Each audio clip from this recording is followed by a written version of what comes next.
be so cool. We're gonna make a birthday cake that looks like a boba drink.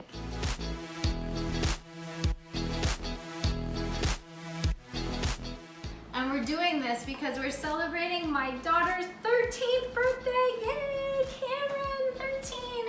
I love you so much. Shh. This is kind of a surprise for Cameron because the cake I'm making is based on one of her beautiful custom-made pins. Because she has a new Etsy website. So to support the birthday girl, I'd really appreciate it and give you lots of love. Please go to Etsy.com and search KAWAII-CAMY and you'll see all her personalized, beautiful little buttons that you can purchase. Thank you. We're gonna make a vanilla cake with her favorite, sprinkles in the batter.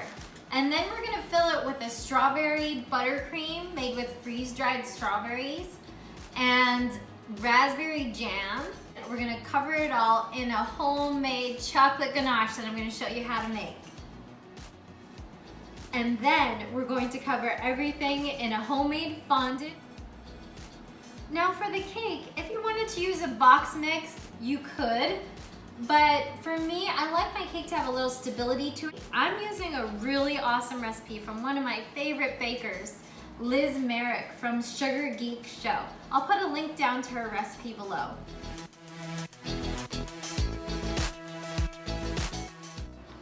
Two and a half cups of all-purpose flour, joined by 2.5 teaspoons of baking powder and half a teaspoon of salt. And we're gonna whisk, and that's it. Now we need a mixer fitted with a paddle attachment, or you can use a hand blender. 1 cup of room temperature butter, which is 2 sticks. 1.5 cups plus 1 tablespoon of granulated white sugar. Oh. No, we gotta cream the butter first. Until it's starting to look pale in color. Now we add the granulated sugar.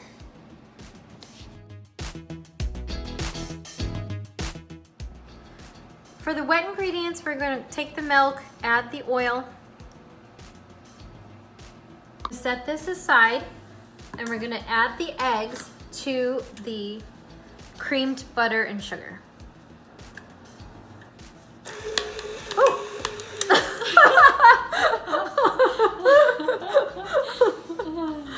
That was a good one. We're gonna add the eggs to the creamed butter and sugar one at a time.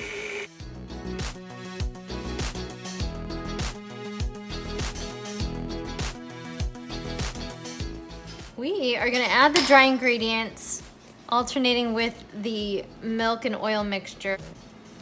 Last of the wet. Yeah, baby, look at that. Beautiful. We need 4 6-inch rounds. I just did a little bit of spray on the bottom, butter spray, and then I put a little parchment on there. A magical second batch has appeared. Yes, you will need actually 1.5 batches. Oh, for the best part, we get to add the sprinkles, yay! Now, why didn't I add them earlier? Because it causes them to bleed if you leave them in too long. So we do them right at the last minute before we're gonna put them in the oven. Okay, now we put them in a preheated oven. 350 degrees. We're moving on to one of my favorite parts, the chocolate ganache. Look at this bowl of chocolate that I'm holding. These little shards I made myself when I chopped the chocolate. I had a big bar of Trader Joe's 1-pound chocolate, 72% cacao, and we're gonna pour cream over this. In a saucepan set at medium heat, heat 2 cups of heavy whipping cream until it comes to a small simmer. Yeah, now we've got it. And pour the cream right over the chocolate. and we're gonna let that sit there for 10 minutes, but we're gonna cover it in plastic wrap. Just stir it until it starts to come together as one. You can make different kinds of ganaches like white chocolate and milk chocolate, but you have to follow different ratios. If you need to, go ahead and whisk with a whisk here and it'll make it a lot smoother. See how beautiful and silky that is? Now that we have this beautiful chocolate ganache, in this cake, we actually need it to firm up a little bit. The more time you give it, the more firm it gets. So we're gonna give it a few hours to cool down, firm up, and then it'll be spreadable so we can actually spread it along the cake and make a nice coating for our fondant. We're just gonna cover it with a new plastic wrap here. And we can set it aside or we can put it in the fridge to kind of speed up the process a little bit, which we might do, but it's an option.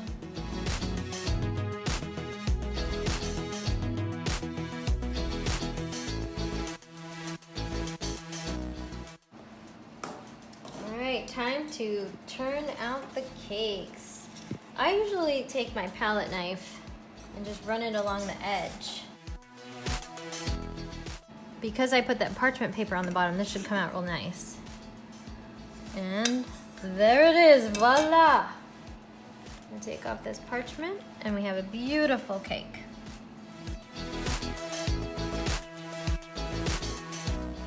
Now they're nice and chilled and I can cut them well without the crumbs getting all over the place. All right. Look at that. Look at that beautiful cake. Fluffy, gorgeous, and a nice sturdy texture. See, that's something you might not get from a cake box mix because they're very tender and might not hold up to a sculpted cake.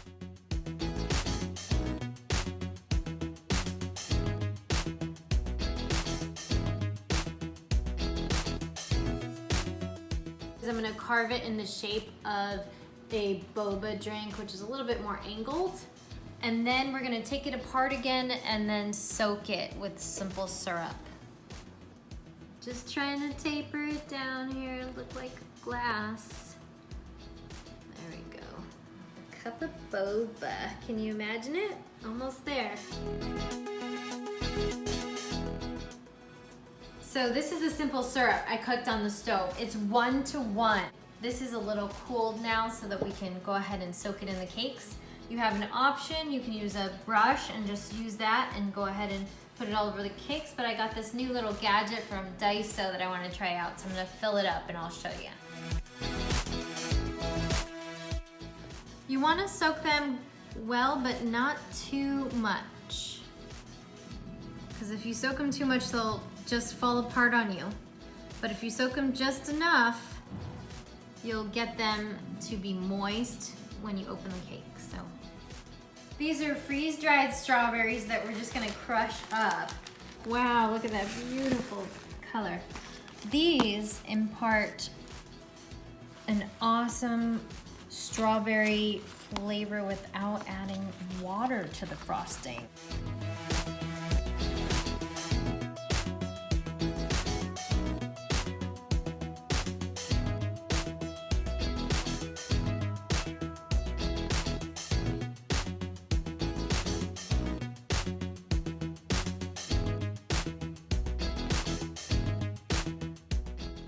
It doesn't have to be perfect.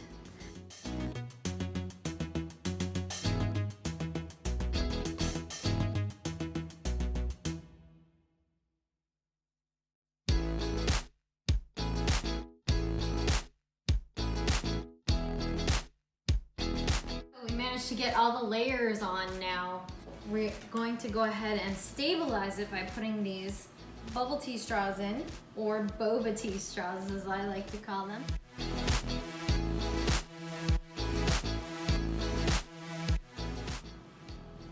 Right here you can see that the border has squished out a little, so I am going to use my offset spatula, it's called, to take off some of that. Before we put this ganache layer on, we're gonna chill this for 10 minutes. Are you ready, chocolate lovers? We're gonna ganache this puppy. Look at the consistency of this. It's the coolest thing ever. So it looks like, you know, kind of soft, but it's going to actually change consistency as we put it on here.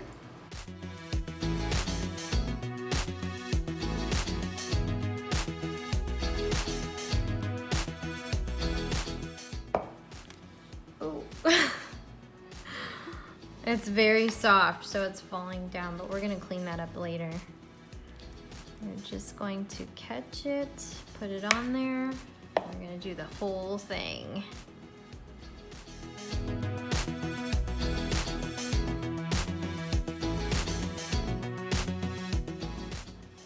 Look at this monster. My big honkin' spatula is going to help me smooth out these beautiful sides. Here's what it looks like after I smoothed it out. I'm gonna go ahead and put it in the fridge because it's already starting to harden. Then it'll chill and we'll put the fondant on and the final decoration. Now we're getting to the exciting part. We get to decorate this thing to look like the boba drink. There's lots of recipes you can use to make your own fondant. It is a little time consuming. They have it at Michael's or even Walmart, and it's perfectly fine. The reason why I make my own though is it's made out of marshmallows and it tastes like marshmallows, so it's really delicious. To get this beautiful yellow mango color, we're gonna use amarillo limon, which is lemon yellow. So we're just gonna add some of that yellow. Once you have the color you want, you can add a little cornstarch to the top to make it not sticky, and then we're gonna roll it out. Excess fondant needs to be put in the bag. It does dry out. We have to make sure to liberally cornstarch our work surface as well as our piece of fondant. And we're just gonna do one panel at a time, which will probably be a lot easier. Normally we'd put a little water with a brush, but because there's a little sort of dew on it from the condensation, we're just gonna go ahead and put it right on it. It's gonna stick real nice.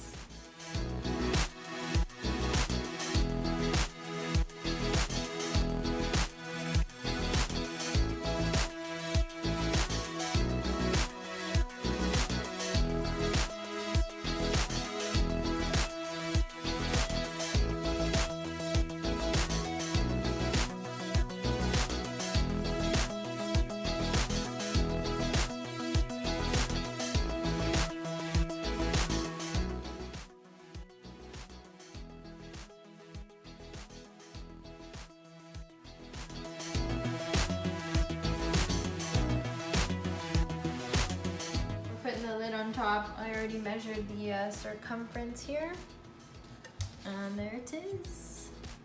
We're gonna add the little band and cut it as necessary. Just adding a little water. We're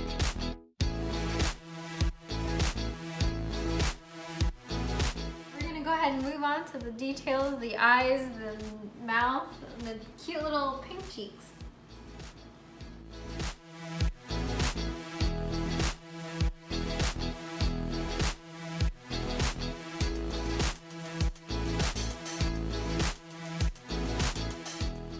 We're making the little boba. Sticking on the cute little boba. Oh, this is a fun part for sure. It's so cute. Time for the little baby cheeks right under the eyes. Alright, and I'll straighten it with my little thing. Alright, let's use my little lovely clay tool here. Almost done. We just have the straw to put and then a few little heart details. Oh, how cute. There he is. Inspired by CAMRYN'S cute little custom-made button. We have to name her. Mango the Boba Drink Cake. Say hi. Hope you like it. 13 is a wonderful year, It's a milestone for her, and I can't wait to give her this beautiful cake. This cute little mango cake. One thing this reminds me of is my boba popsicle review, so you want to check that out too. So if you haven't already, Mango and I would love you to hit that like button down there, the thumbs up, and the subscribe. And we'll see you next time. Thanks for joining us.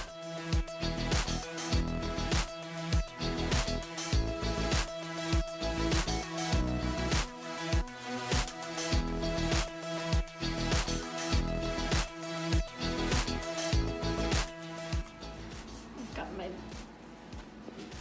movie snack. 2 cups of all, no, that's wrong.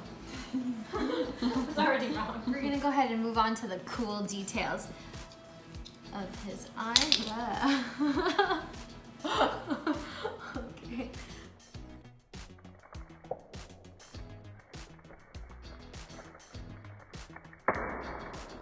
Frizzy today. I can't believe it. Okay, I can't have a good hair day every day. I'm a baker. It frizzes out my hair.